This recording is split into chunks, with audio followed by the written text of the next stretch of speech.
Welcome to the Holistic Success Show. I'm Elizabeth Lozano. And my name is Dr. Robert Puff. And on this episode, we're going to be interviewing a quite amazing woman who is the top real estate agent in Beverly Hills, but she's also not only successful with that, but she also has a successful marriage of 39 years and also 3 wonderfully successful and amazing kids. And we're also going to have a couple episodes describing in detail what do you do to express your anger and not get out of control, because a lot of people fear that. Another part will be actually how can you scream and get well. It's amazing. And we're also going to be answering questions from our viewers. Our first question is going to be, how do you balance it all? How do you balance work, family, friends, and even taking care of yourself? And for a lot of the listeners, the last question is going to be on, what if I wake up in the middle of the night and I can't sleep? What do I do? Thank you, and we hope you enjoy our show. Thanks.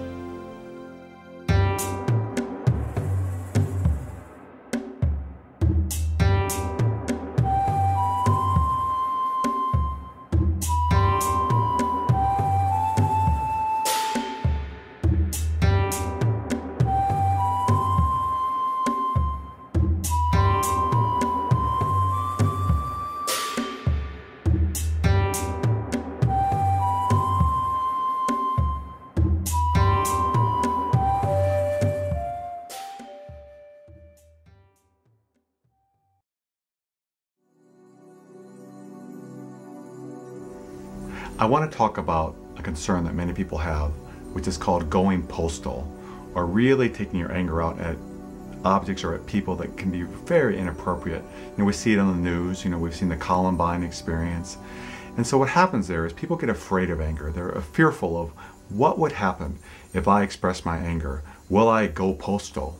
But the interesting thing that we've learned, and we've interviewed many people after events like this happen where they go postal, where they're really hurting someone else intensely, they may be killing people, is that we almost always find, not always, but almost always find that they're very reserved, very quiet people. And they're a lot like Mount St. Helen. They explode, boom. And with that explosion, they hurt a lot of people. So what I try to teach people is, take your anger out on a regular basis, on objects, not on people, not on yourself, but on objects like a punching bag or taking a bat to a couch. And what you'll find is you'll get better and you won't hurt anyone.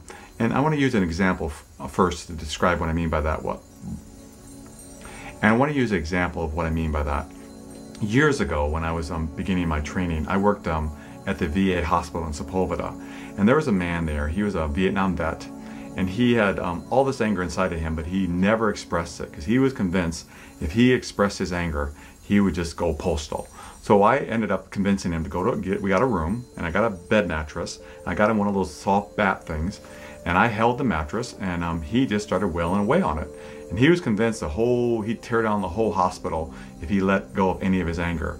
And sure enough, I'm holding it, and I was a little nervous because he was very convinced the whole hospital was going to be destroyed, and I was holding the mattress that he was going to be hitting on. So I thought, ooh, I hope this goes well, but I knew it would. So I'm holding it, and he starts wailing away on it, and about 30 seconds later, he's exhausted, and nothing bad happened. So the opposite is true. Growing postal happens when you don't express your anger. If you keep it inside, it builds up, and you become like Mount St. Helen, and you explode. Instead, if you can find a way, and I give about 100 examples in my book, Anger Work, of how you can express your anger and still be kind. And let me use another example here. Elizabeth, in this next video clip, is going to show you, she's going to hit this couch. And let's watch her hit this couch. And what you're going to find with this bat, she hitting this couch, watch how what's going to happen is she's just going to get tired. So as we watch her, she's hitting the couch, and she's hitting the couch, and she's expressing her anger at this couch, not hurting anybody, but she's taking out her anger at this couch. And look at how she's getting tired. Imagine yourself doing this. You're going to get tired, you're going to get exhausted, and you're going to stop. And you're going to feel better, and you're going to heal. And what a wonderful way to express your anger and not hurt people, which is what Anger Work is all about. And I really want to encourage you to learn about it and give it a try. And now it's time for a question from our viewers. Our first question is from Karen H. She's from San Clemente, California, and she writes in, how can I balance work, family, and time for my friends and still keep my sanity?